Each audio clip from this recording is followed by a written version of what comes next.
The Port Chicago Mutiny was a tragic event during World War II. On July 17, 1944, a massive explosion occurred at the Port Chicago Naval Magazine in California. The explosion happened while sailors were loading ammunition onto ships. The force of the blast was devastating. It killed 320 sailors and civilians. The explosion injured at least 390 more. The explosion at Port Chicago had a disproportionate impact on African American sailors. Of the casualties, 202 were African American.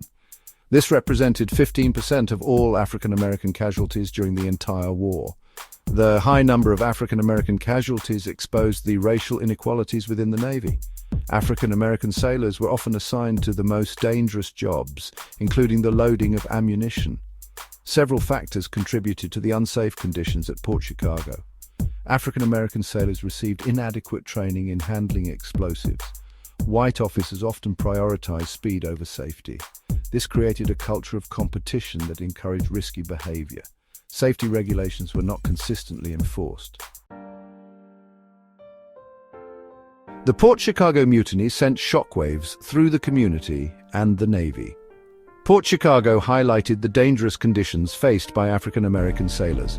A month later, 258 African American sailors refused to return to work loading ammunition. They cited the unsafe conditions and the lack of proper training. This act of defiance became known as the Port Chicago Mutiny. The Navy responded swiftly and harshly to the mutiny. They saw it as a challenge to their authority, particularly during wartime.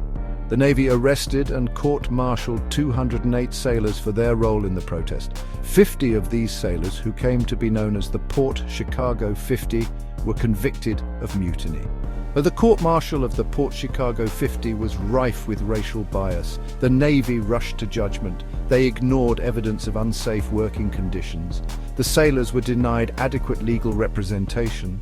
The all-white jury convicted the men. The judge sentenced them to 15 years of hard labor and dishonorable discharge.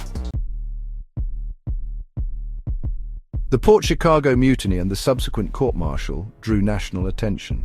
Civil rights organizations rallied behind the convicted sailors, recognizing the injustice of the situation.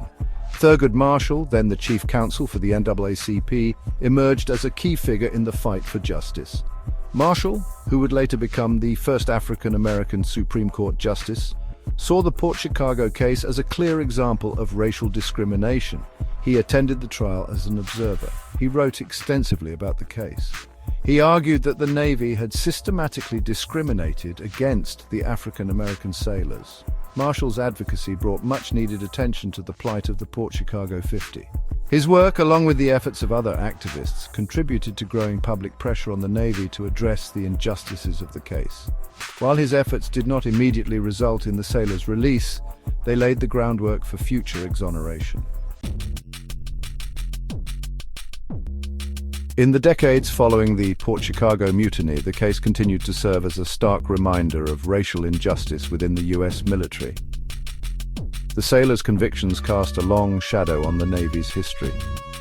Finally, on July 17, 2024, the 80th anniversary of the mutiny, the U.S. Navy announced the exoneration of all 256 sailors convicted in the aftermath of the Port Chicago Mutiny, including the Port Chicago 50. The Navy's decision came after a lengthy review of the case. The review acknowledged the systemic racism that influenced the original trials. The Navy recognized the significant errors in the legal proceedings. The exoneration was a long overdue act of justice. It marked a significant moment in the Navy's reckoning with its past. The legacy of the Port Chicago Mutiny extends far beyond the exoneration. This event brought to light the dangers faced by African Americans serving in a segregated military during World War II. The mutiny itself became a pivotal moment in the civil rights movement. It forced the Navy to confront its discriminatory practices. The Port Chicago Mutiny serves as a reminder of the importance of fighting for justice and equality, even in the face of adversity.